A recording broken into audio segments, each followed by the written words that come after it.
years, I lived in Houston and worked in public education. And at one point during that time, I was doing a graduate degree. I was doing some research, and it came across, interesting, I didn't know how or why, I don't remember what I was researching, but I came across a military school in rural Texas that was run by German nuns. So I imagine that brings some kind of image to your mind. But it's probably a different image depending on who you are and your experience. So for me, when I would talk about it to somebody else, it was kind of like, oh my God, German nuns in military school, it's crazy.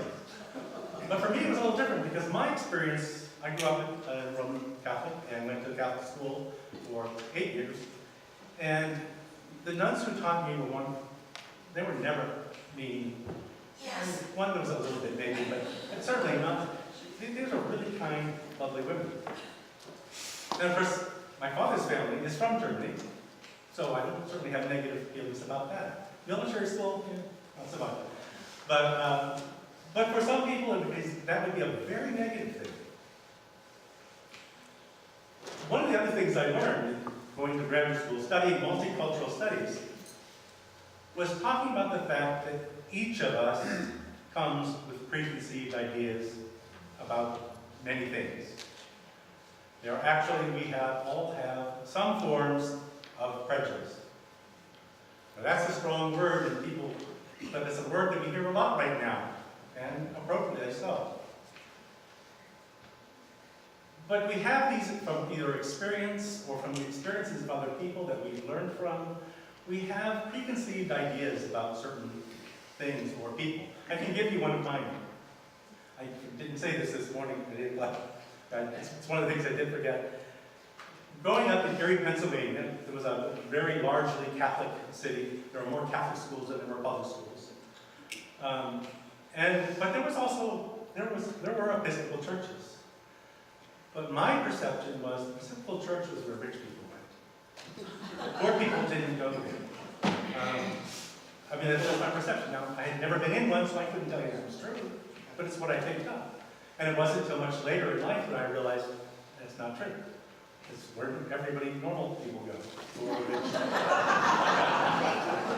That's where I was. But we do have these preconceived ideas. Some of them simple, like that, or some of them more serious. So, what does that have to do with our gospel? So right now, once again, we have more conflict between Jesus and the Pharisees. We've been having that on and on for the last several weeks. Why were the Pharisees so upset that Jesus was preaching? You know, if you look at the scriptures, most of the things that Jesus said were not new. They had been said by prophets before, by the patriarchs. He was bringing them all together. He was trying to get them to see them in a new light. But he didn't say things that were so upsetting to them all the time. Except, of course, today, of course, he did call them hypocrites, which they were being. Because again, but why did they have this thing out for Jesus? Well, Jesus was a Galilean, which in the terms of Judeans and the educated people at the time was just a little bit above the Samaritans. Galileans were peasants. They were uneducated. They weren't considered to be the elite class of people, as so many of the priests and Pharisees were. And so here was this, in their mind, this uneducated man coming from Galilee, trying to preach God's word. Now, they had a preconceived idea of what that would be, and they weren't going to have it. And besides, it was kind of taking away some of their steam. So how are they going to trap it? One more time, they thought, well, let's set up a trap. Taxes. Everybody likes taxes, right? But for us, taxes are different. We pay our taxes, whether you agree with how it's spent or not. We know it's going to give us roads and school, police, environment, and all those kind of things. We at least see the purpose for it. We understand it. In the time of Jesus, Israel, of course, was an occupied country. And so they were paying taxes, but a lot of the money was going to Rome. They didn't see the real benefit of their taxes. So if they thought if Jesus supports paying taxes, the people will turn against him. And if he says not to pay the taxes, now we need more of the Romans on our side to get after him. Because that's treason. Well, we know what he did. He outsmarted them, with the coin. Who's on the coin? Image of the emperor. Jews don't do images at that time. There was no images of anything. So this was clearly something foreign to them. Well, if it's the emperor, then give it to the emperor. But what's for God, give to God. Well, there's the rub. What does that mean? What do we give to God? What can we give to God? Well, I can't tell you what you can give. I can only tell you what I can give. I can't speak for you. But what I know is that we are God's. We are all children of God, and therefore belong to God. So what we have to give is ourselves.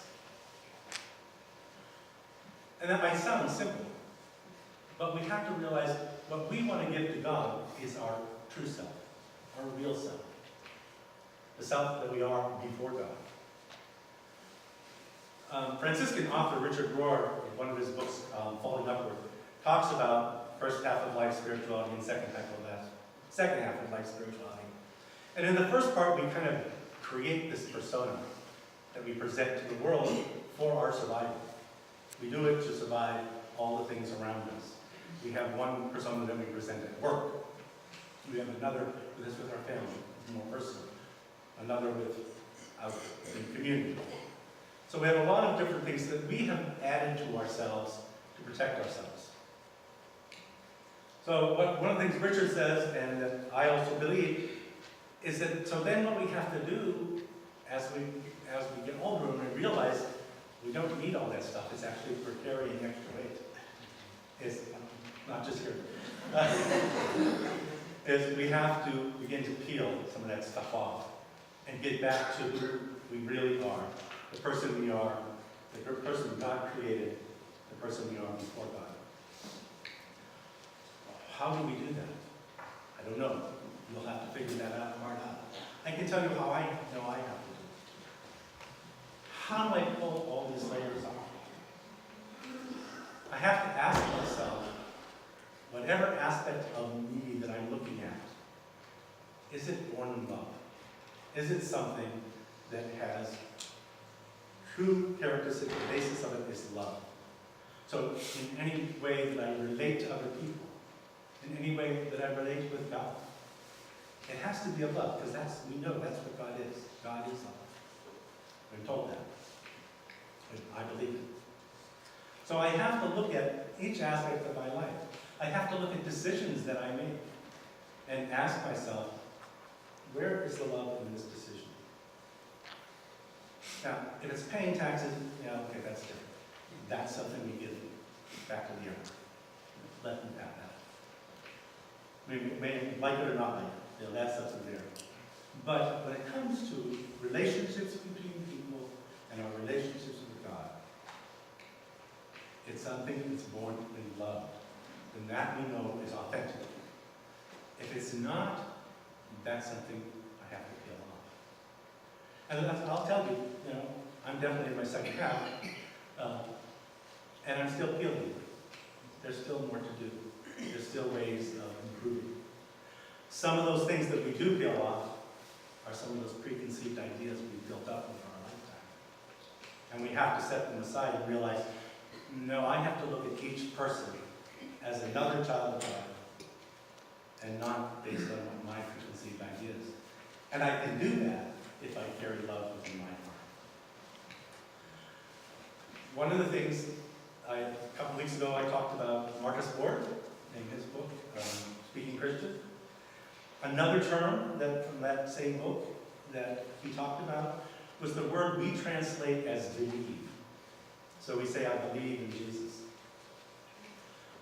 What Marcus Ward told us, wrote in the book, was that what that word originally translates, what its real meaning was, what I give my heart to. It's not about believing a set of facts or things about Jesus. It's what I give my heart to. So if I believe in Jesus, then what that's saying is I give my heart to Jesus. That's what I'm giving back to God.